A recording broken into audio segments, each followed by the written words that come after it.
Hey, what's going on, everyone? Lex Gillette here, and we are in another episode of Sight School. Me and my homie Joe Gray. What's going on, Joe? What's up, everybody? Hey, I hope they ready, focused, ready to learn. Man, got your glasses on. We trying to teach some people to see today. Man, focus that vision in. Always. So hope everyone is doing good. Today, we really wanted to talk about this aspect of advocacy, and there's so hmm many different layers and so many different ways to do it. But the next few conversations that we want to have specifically today is advocacy for our younger kids, our Our younger youth, kids within the yep. blind and visually impaired community. You know, the ones who just starting out. They know how to speak, but they don't know how to speak up. So, it takes a village, they say. So right now we want to kind of cater to the village, the people in the village to help bring up these individuals. Absolutely. And Joe, as a elementary age kid, let's just say we're gonna stick to elementary age kids today. Can you remember any things that your family did specifically for you as a young visually impaired child? I can remember my family being very observant. Maybe I don't remember it as much, but I remember hearing it as I got older, them watching me as I play. And when I say watching me, I don't mean so much as hovering over like a helicopter, but more like a lookout, so to speak. They might have been taking notes. And when I say my family, I mean everybody, even my older brother, my older sister, my cousins, just to see pretty much what I can and can't do. But it was a learning process for them as it was for me, even though I didn't know truly what was going on. I'm trying to figure out the world, but not knowing that I'm trying to figure it out. I know that, okay, the time on the VCR, man, that kind of dated me a little bit, but I can't see that. You see what I'm saying? Like I can't Yeah. see that from here, so I got to go up to it. Just the simple things. No, definitely. And for all of y'all youngins out there, that VCR, Google that. Google Google it. that. Google it. Or I would say in my situation, I definitely had my mom. She was a really strong voice for me, and losing my sight at 8 years old was, of course, it was a really tough situation. But my mom was able to step in and be that strong voice for me. At that hmm age, you really don't know exactly what you need, right? Right. And you need that strong voice, and you need people who can support you and find resources, programs, tools, technology, anything available that will help you transition, into more of an independent lifestyle. And at that age, shifting their mindset into, okay, I can do this. I Yeah. know, I can take care of this. And so specifically for the parents out there, it's crucial that you start to help your kids who have a blindness or who are visually impaired, really get them in a position where they have access and can start to believe at an early age that they can do absolutely anything. And I think the thing for parents and family and friends to realize is a process that you have to start now. But in saying that, some people are like, well, where do I start? What resources are there? Right. And I would say if your child is in school, that's that's where you start. You honestly, you just got to ask all the questions until you're blue in the face. Because if someone tells you that they don't know, well, then I would go above them. If you have a child that's in, let's say they're in a rural county in the middle of nowhere and they can't give you answers, all right, we'll go to the school board. If the school board can't help you, but hey, you need to go a step above that and go to the state board of education to figure out something.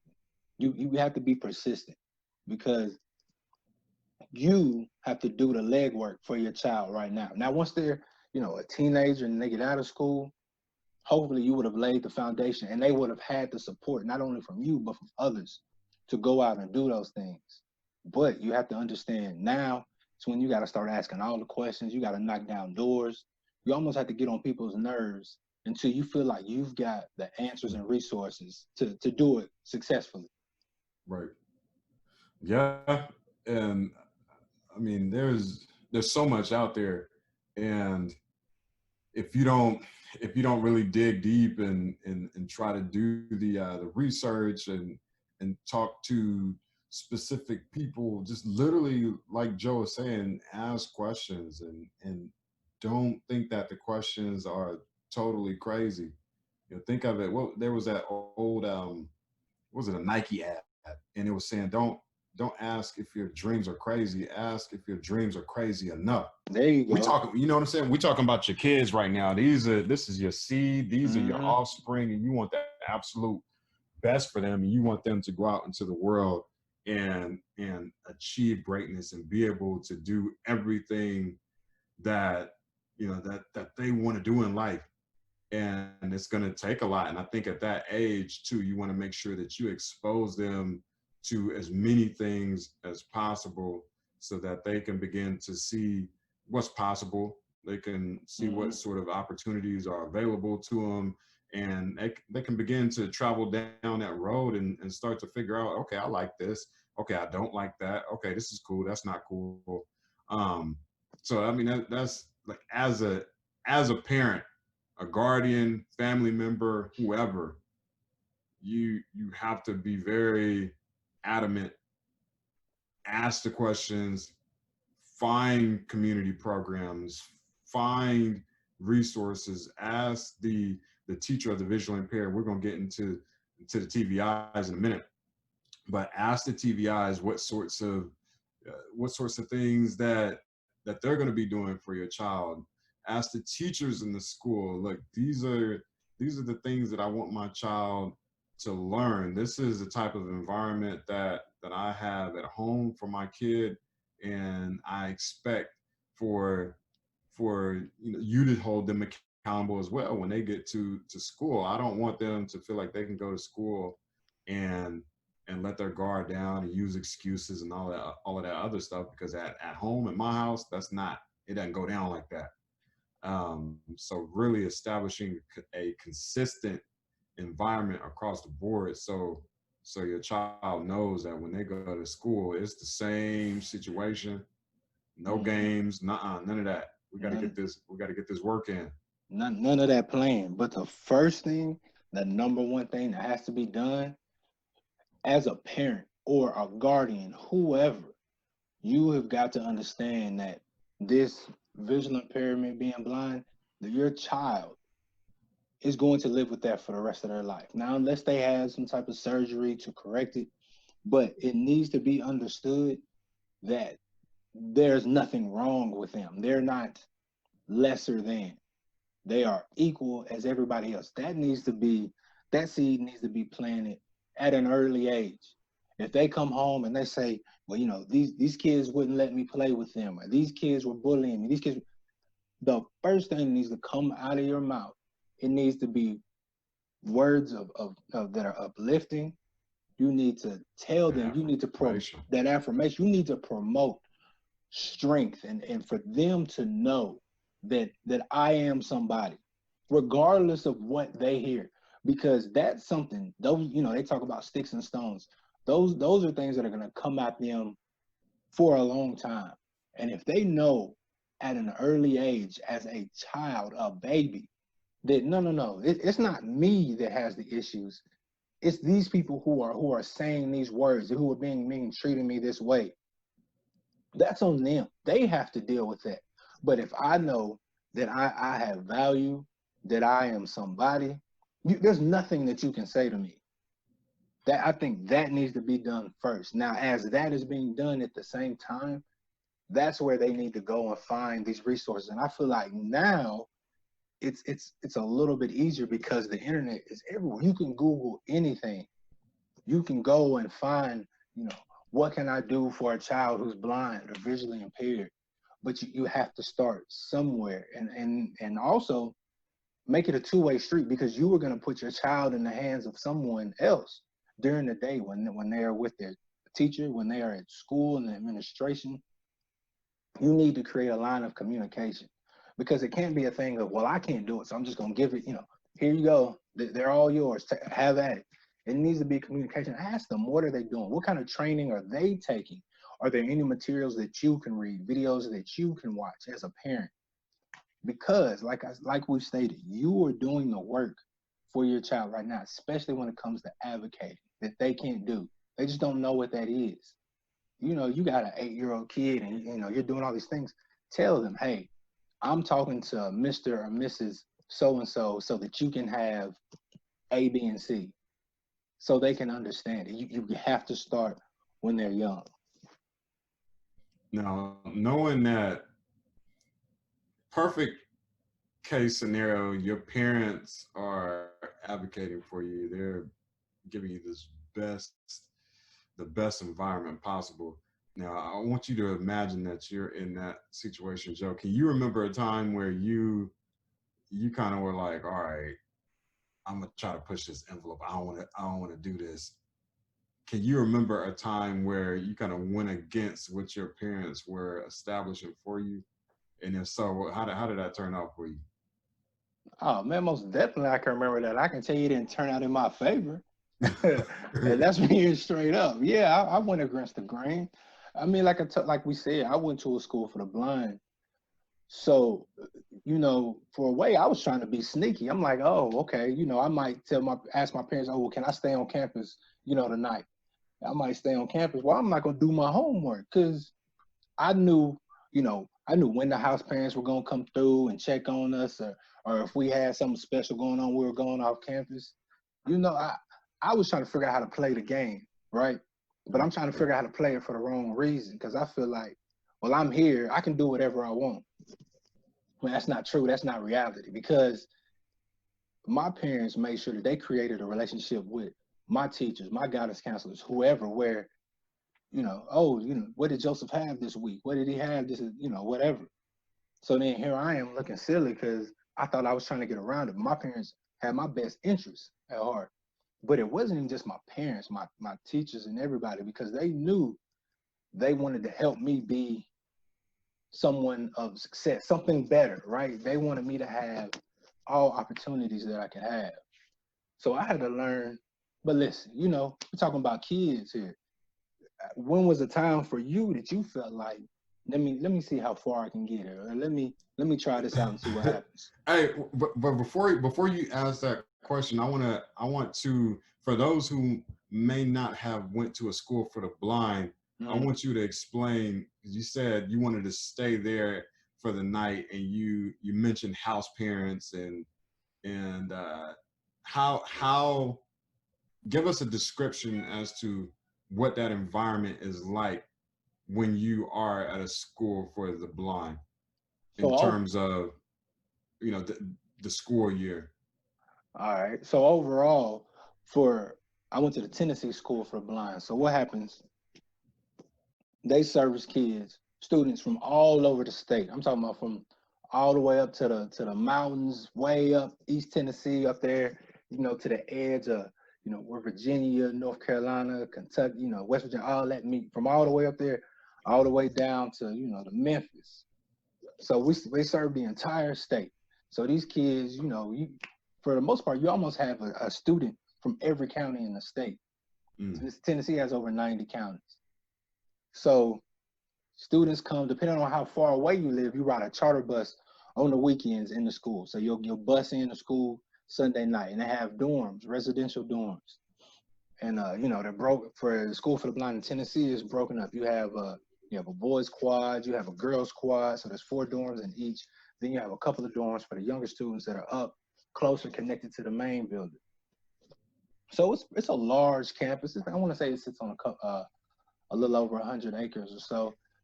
And Yeah, that's big. yeah, so those kids come in on the weekend. The kids from far out. If you don't live in what they call Middle Tennessee, like in the center of the state, you ride a charter bus in.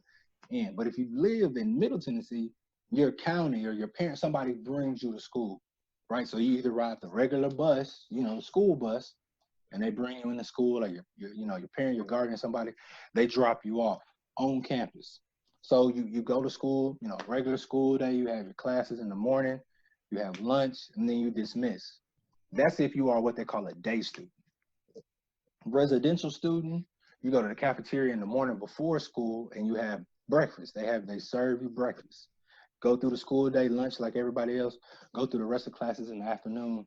Then in the afternoon, you have either you go directly back to the cottage, to the dorm, and you work, you do your work or whatever. Your cottage may have an activity plan, or there may be some event that evening.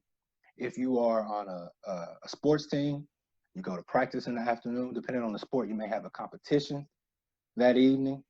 And then they have supper a little later in the afternoon, maybe around 4:45, 5 o'clock. They go to supper, and then you leave supper. You go back to the cottage, the dorm, hang out.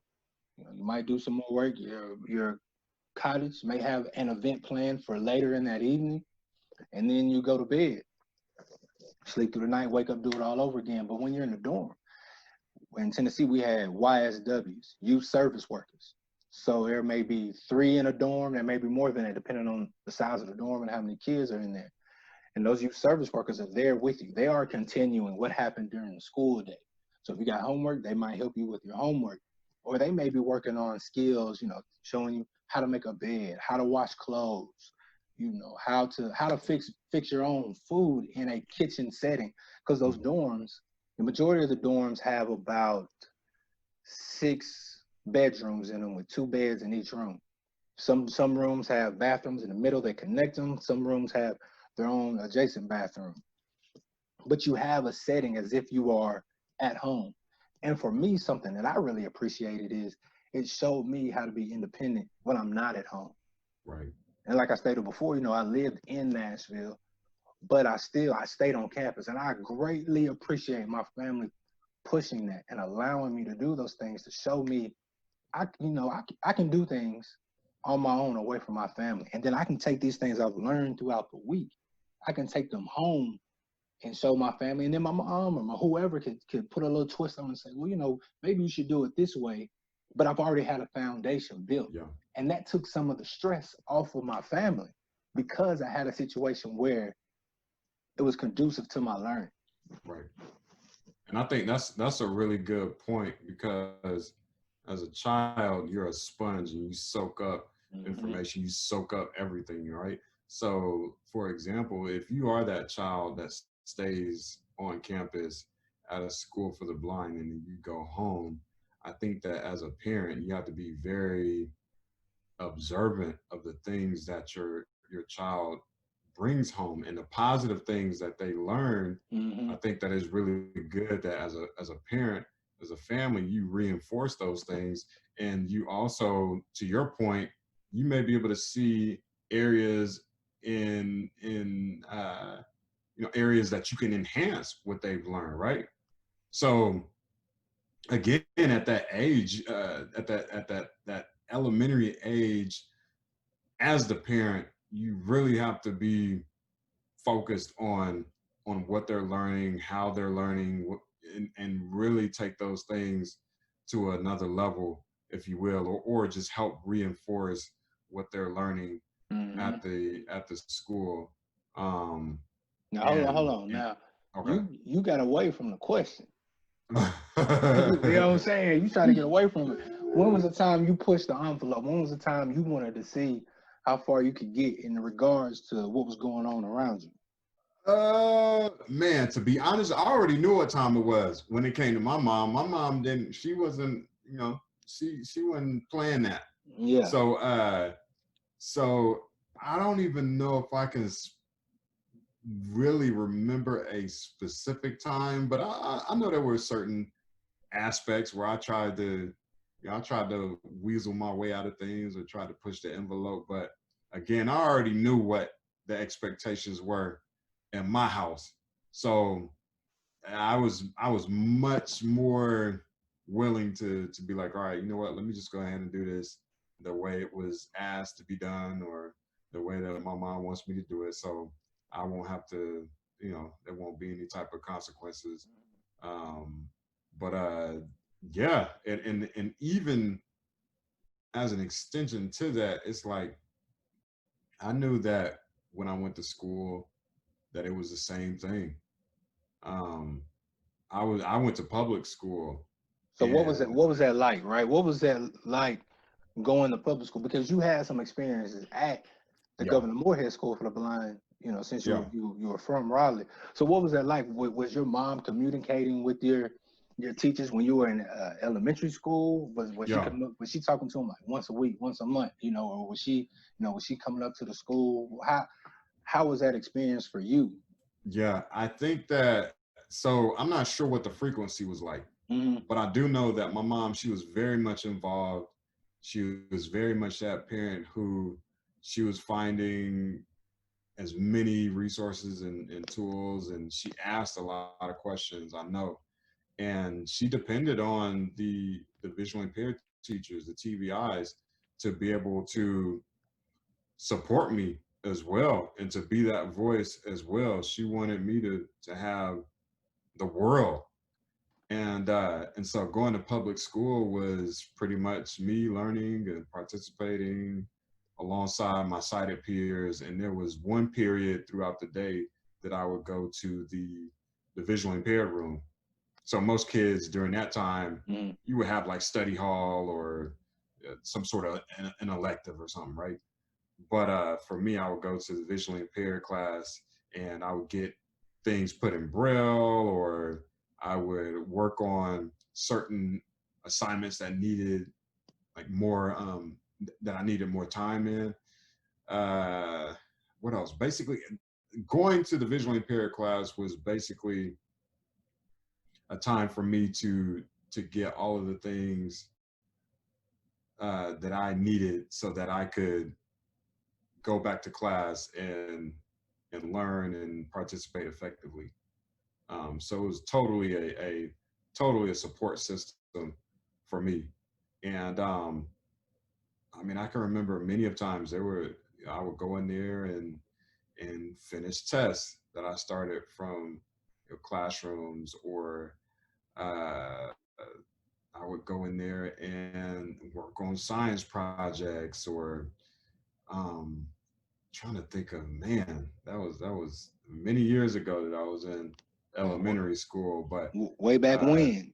man, right? But the visually impaired teachers was so helpful. They also have braillists there. So a braillist is someone who takes a print page or print book and they will type it up on a computer and print it out on a braille printer so that a braille reader can use it, or there were many times where they would record it on a recorder or whatever, and make it available from an audio standpoint.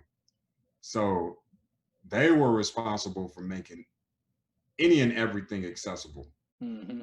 So I could always lean on them. I could always count on them to get things done. And again, my mom provided that support and that voice to let them know that, hey, this is what I want for my son, Yeah. and I expect for you guys to hold him just as accountable as I hold them. And even the teachers that I had in public school, I went to Lacey Elementary, and my teachers, they knew as well. And I think that the IEP meetings that I would have, probably my mom was in there and she was very vocal and let them know that this is the foundation that I want. And everybody was on the same page at the end of the day. Okay. All right. So, do you feel like there was ever a time where you might have had a situation that may have made you doubt everything, that you were like, well, maybe I shouldn't, almost like I should give up. I'm not even gonna try. I'm just gonna go to school. They'll pass me by, something like that. I can't say that I had a moment like that. I think that I had so many people who were in my corner and so many people who believed in me Hmm. that they didn't even allow that type of thought to enter my mind. I think that again, it all points to the TVIs, and I think we need to talk a little bit about them. But the TVIs, they let me know that, hey, this is available to you. You can use JAWS, you can use a computer, you can read Braille. Here's a tactile map. You can learn where the countries are and the states within the United States, and you can literally. you can do everything, and we have the tools and resources and adapted equipment available so that you can achieve these things, and so that you can, at the end of the day, let your imagination run wild, and kind of break those mental barriers that may have previously existed.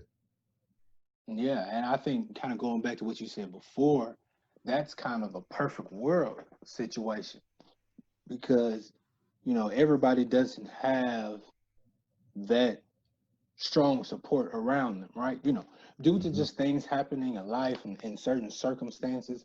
So that's where, you know, either other family members, other friends have to step in and be that uplifting support. But then also on the education side, the professionals, have to do what they can in the limits that they have to truly be the one to bring in those, words of comfort, be those ones to say, to keep pushing, to be those motivators. Because as a kid, you don't know what motivation is. You don't truly have that concept of self motivation and determination. It takes, all those things are learned. Those are habits that are created. So I would say, especially in the instance of a lack of support, that's pretty much where someone else has to come in and be that muscle for you. Yeah. So we obviously have put a lot of emphasis on parents, families, guardians, friends, whoever, as it relates to the child. But the visually impaired teachers, the TVIs, play a huge role in this equation too, right? Hmm.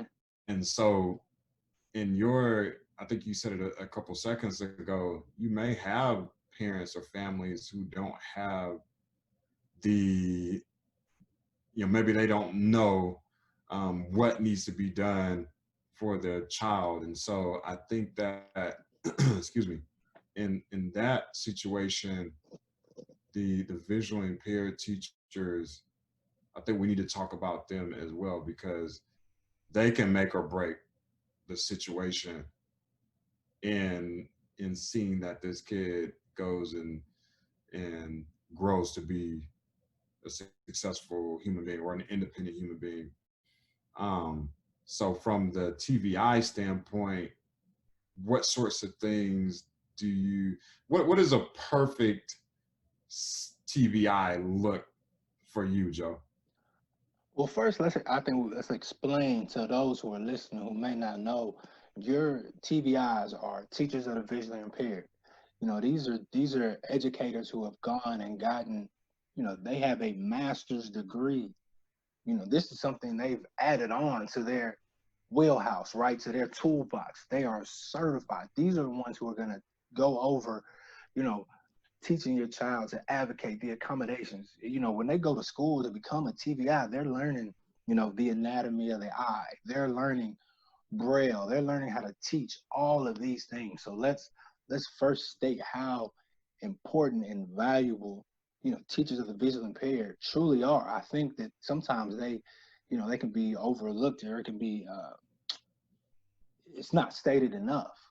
So I would think a perfect TVI would be someone who, first truly has that empathy, right? Not like we talked about before, not that sympathy or that pity, but truly that empathy to understand, okay, there are obstacles that you are going to have to overcome, and to truly gauge and know that these obstacles are going to happen past when you graduate from high school, when you leave the presence of those TBIs. So understanding to put in place those measures and tools that the student can carry with them forever. And Yeah, and know and knowing that what I teach student A is gonna affect student A completely different than how I teach and guide student B. I think that's a yeah, perfect TBI. yeah. And I think that certainly, as a teacher of the visually impaired, you get your education and you move into that space where you now are educating your students. And so Hmm. I think that first and foremost, I just feel like you always need to realize that there's something within that student. There's Mm-hmm. something special. There's something uniquely different within this student, and you got to find out what that is, so that they can then understand, latch onto it, and use it to their benefit moving forward. And so you just said something really, really crucial, I think, and that is, what you do for student A may not be the same for student B. And I think the reason for that is all students learn differently, right? Mm-hmm. Like they have different learning styles, and yeah, I know that you may want to teach Braille to all of the students and teach them all how to use a cane, and all of those things are amazing, and that's going to help them if that's what they need in their personal journeys. But the learning style may be different, and I think that as a TVI, it's really important to observe and observe how they react to certain things, observe how they are motivated, and what doesn't motivate them, what frustrates them, what annoys them, what makes them feel a sense of pride. Like all of those things are really important, Mm-hmm. because you just can't, in my mind, I don't think that you can just do a one size fits all type of situation. I think you do a disservice if you do that. Yeah, I mean, it's yeah, like it's not a factory. Like this is not an assembly line, right? You're not pushing out machines. Exactly. So that's a special TVI right there, who can recognize that, who can make those observations and know that, okay, well, I know this student gets the best out of 1, 2, 3, and then my other student gets the best out of 4, 5, 6. Even though you're still at the end of the day teaching them the same lessons that will help them be successful in life. You're teaching them how to use JAWS, you're teaching them how to read Braille, you're teaching them how to use a cane, you're teaching them about so many different adapted technologies, Mm-hmm. and adaptive sports, and whatever it is. So And you play a really critical part, and especially if that student doesn't have the the support from home base, coming from home. That kid needs to get it from somewhere, so that they can have an idea of, all right, this is what's going to help me, this is what I need moving forward. And again, since we're talking about younger kids in the BVI community, they need that, because at that age they don't know, they're trying to figure it out. right, right. And we also got to talk about, TVIs are in a different type of category. They're either in a school for the blind teaching, 100%, or you have TVIs who are itinerant and they are traveling around in a county to different Yeah, schools to service students with a visual impairment or yeah, who are blind. They could be, in the very north part of a county at a school and they may have one or two kids, right? And those two kids, one could be, blind and the other one could be visually impaired. So they're working on getting materials in large print or, and that are adapted. They're working on getting materials, embossed and put in Braille, or they're working to get them in audio files. And then they may have to travel go all the way across the county to another school where they have, a student who has, who's visually impaired or blind, who but also has other disabilities. So they're trying to figure out how to make accommodations and things for them, and they have to travel. So some TVIs are traveling to, 3 and 4 schools on a different side of town or another part of the county. So those are things I feel like are truly not, understood and recognized how hard these teachers truly work. that is, yeah. And I would say, I mean, teachers as a whole, I feel like, are some of the most just They underdogs. man. I don't know if I would say underappreciated, man. They are underappreciated. Like Man, they are absolutely phenomenal, and they go to school, they teach their kids, and half the time they're not able to grade papers. They're not able to do all of the things that they need to do to satisfy their like the requirements. And so that leaves them with doing the work after school, at home, through the afternoon, through the evening. Come on, And preach. man, and so they don't, yeah, and they ain't getting paid like that. You know Man, what I'm come on. saying? Think about it like this. Look, just I know we're kind of getting off track, but look at it like this. Educators and teachers, everyone in that school setting, right? They are literally molding the future. Right. They are putting the measures in place so that we as a society can move forward. You think Right. about if we were to eliminate the educational system, not what would the future look like, but what would tomorrow be if they just wiped it out? Right. That's why we're saying that they are very much unappreciated, underpaid. But that's why it also takes people outside of that to support the student. If they are supporting the student, the work for the educator is easier. But it has to be a collaborative. Everybody must come together to know that the end goal is that this child with a disability is going to be a vibrant part of not only the community but of the world in some aspect. People may think, oh, well, I'm not, Right. they're not going to be famous. They're not going to be, world renowned, but it's a puzzle, right? Every piece makes it different. And if you have a piece that fits in some way, well, you've done your part. Right. And like we said, understand everybody can do something. The 100% that I give is different than the 100% that you give. But if we both going full steam, giving everything we got, man, we can't go wrong. Yeah. And then we talk about that as it relates to the teachers being underappreciated and unpaid and all those things. Then you look at teachers of the visually impaired who, I mean, now you're working with a child who has can be an overwhelming circumstance.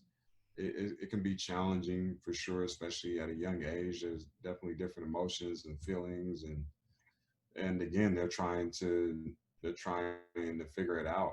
And then it could be a situation where the family is trying to figure it out Hmm. along with them. So the TVI, man, hey, Because look, you TVI out. let me tell you, being a student, right, at a school, and then going back, I went back to work at the school for the blind once my track and field career was over with. I was a coach and I was also a teacher's assistant. So I was in the classroom. So seeing the inner workings of a school and understanding what has to be done gave me a greater appreciation for it. And yeah, I might be a little biased. My wife is a TVI. I've worked in a school, but those are things that their eyes just have to be open to it. And we're talking about, I don't want to say fragile, but we're talking about a population of people who at some point are looked at as a, oh, bless their hearts. The students and the staff. I've had people say, well, God bless you. I don't know how you could do that. I don't know how you could Yeah, work there. And I'm thinking, I don't know how you could do that. I couldn't sit behind a computer all day. right. So I think that's something that just has to be put out there. Yeah, I mean, definitely, it is. It's so much with this, so much for sure. But at the end of the day, I think that the we have to be able to advocate with the sole intent of elevating our Hmm. blind and visually impaired children to a space mentally so that they begin to understand consciously and subconsciously that you know what, I can get out here and I can achieve, I can do this, I can do that. And despite the circumstances, that just it doesn't even matter. All There right. are alternatives. Mm-hmm. There are ways for me to get out here and be successful. So So what let go. I was gonna say, go ahead. what would you say? Let's just like to get to the point. What would you say? What would your tips be for parents with not even just parents, but guardians and family members that have someone who has a visual impairment, and we're talking about children, right? Elementary students. What would your tips be for them to aid in the success of that child? First and foremost, I think that again, establishing the type of home environment where it's no excuses. It's you are able to achieve and you're able to do things just like the average kid. Mm-hmm. And and again, we talked about it earlier. If you haven't been exposed to the activities and things that a blind or visually impaired child can be a part of, you have Google, you have YouTube, you have teachers of the visually impaired within your city and county. Mm-hmm. You have so many different resources out there, and it's just a matter of you taking the time to do some research, to make some phone calls, to send out some emails, and literally, fight fight for that. There Just you go. imagine, just imagine trying to apply for a job. You're like, man, I gotta make some money, and you need that money. You're on Indeed, you're on LinkedIn, Come on. you asking people, like you are out there searching for a job. And Look, so you searching high and low. you know what I'm saying? So for your child, their success is on the line, their well-being is on the line. So I need you to go out there, I need you to get on that Google, I need you to get on that YouTube, I need you to pick up that phone and call, I need you to get on your Gmail and send out some emails. I just need you to find as many outlets and as many, you got to search high and low in every corner so that you can get your child in the right position so that they can see that, okay, well, this is possible. Ask questions. What things does my child need right now? What sort of technology can my child use? Do they need to read braille? Do they need to read large print? Mm-hmm. Is orientation and mobility going to be something that will benefit them? Literally, just questions upon questions upon questions, and then holding your child accountable. And then I think also within that family space, parent space, guardian, like introduce your child or encourage them to get out and navigate and explore. And it could be in front of your house in your neighborhood. Mm-hmm. Literally get them out there and expose them to walking around and discovering. Um, that was, I mean, that was really huge for me. I used to play in my neighborhood before I lost my sight, and after I lost my sight, I eventually gained the courage to get out there. My mom encouraged me to get back outside again, and she watched me for a while, and she was never too far away to the point where if I potentially was going to be in some sort of harm's way, Mm-hmm. or was gonna something crazy was gonna happen, she could run in and save me. But for the most part, I think that she was off in the distance watching, making sure that I was good. But that was allowing me to again figure out that, oh, okay, well, I can walk around by myself, I can continue to jump and hop and skip and roll in the grass and do flips and all of those other things. And that's just as important also when it comes to Man. the families. And I would say for me, just a couple of things. One, as a guardian or parent, whoever, you need to ask all the questions. You, like I said, talk to you blue in the face until you feel like you've got some answers. Some things I think you really need to truly understand. First, understand your child's eye condition. Understand what comes with that. What are the symptoms? For instance, for me, having albinism. My parents had, they realized I'm very, especially as a child, very light sensitive. But don't let those conditions stop. So for me, right, if I was going out to play, hat, glasses all the time. It's funny because if you look at childhood pictures of me, Bro, I played sports all the time as a kid. So my glasses were always breaking. Always. Or I had to put on sunglasses, always breaking, snapping in the middle. So my family, they got me sports goggles. Oh man. I'm talking about they look like swim goggles. Right. Had the big strap in the back. But you know what? I wanted to play. They knew I was gonna play rough. They used to say I was like a Tasmanian devil. Right. So that I needed those to play. The sports goggles had my prescription in them, and you know people would joke around, but then I also had to realize you got to find the humor in some things. So it's all right to Yeah. laugh and joke. Now there's a line that can be crossed in doing that. They can turn into being insensitive and harmful. Yeah. But just kind of laugh because my family had the joke of JoJo always gonna break his glass. He's gonna break those sports glasses, pop them right down the middle, and I always did. And then I think another thing, once you understand that eye condition, you start to tell your child about what they have going on, to just preach and constantly drive home that there's nothing wrong with you. You're Yeah. not you're not you're not imperfect. You're not lesser than. That's something that more than anything else that just has to be pushed, because if they hear those words of affirmation, once they get older and can start to speak for themselves, they're going to carry that confidence. And it's going to be extremely hard for anybody to come through with a wrecking ball and knocking that down. And then my last thing would be, because especially when we're talking about children, is being realistic and understanding what they can and can't do and what those do's and don'ts truly are. Now it's going to take some time. I'm not saying from a newborn to 6 years old, but we're talking about in elementary school. It's you can start to figure those things out. Just be observant, and being observant, find the resources. That's why I keep saying ask questions. You know, your child, you're talking to the teacher, and don't be disrespectful, but if you feel like the teacher's not giving you answers, go above them, go to someone else.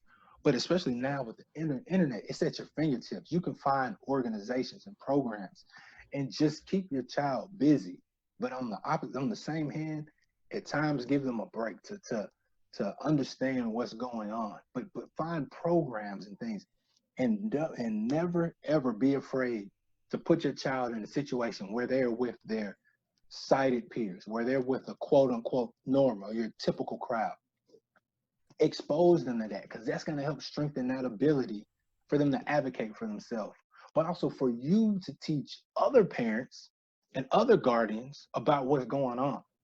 Because if you can speak confidently about your child's eye condition, well, then that person can say, oh, well, yeah, no, they can play, because people are going to be nervous. People are going to be standoffish. They're not going to know what to do. Your confidence is going to be contagious. Be proud of your child. Don't try to hide your child. Don't try to, don't throw sunglasses on to hide their eyes Right. because you think it's going to freak people out.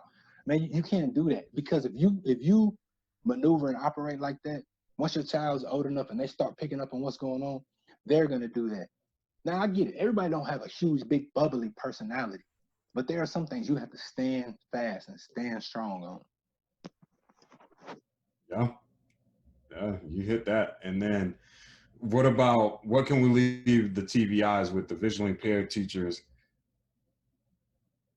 Well, the TBIs, I would say, one, constantly educate yourself, and that's not being disrespectful, because I know you've worked hard, you've gone to school, you've got this degree, and you are certified to teach.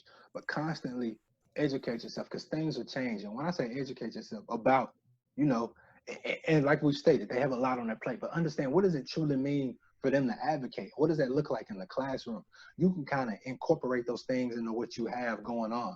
If you've got kids that are talking about going to college, I know I'm kind of skipping ahead to teenagers, but if you got students who are talking about going to college, well, show them, what does that look like when you fill out forms to advocate for your accommodations. What are your accommodations?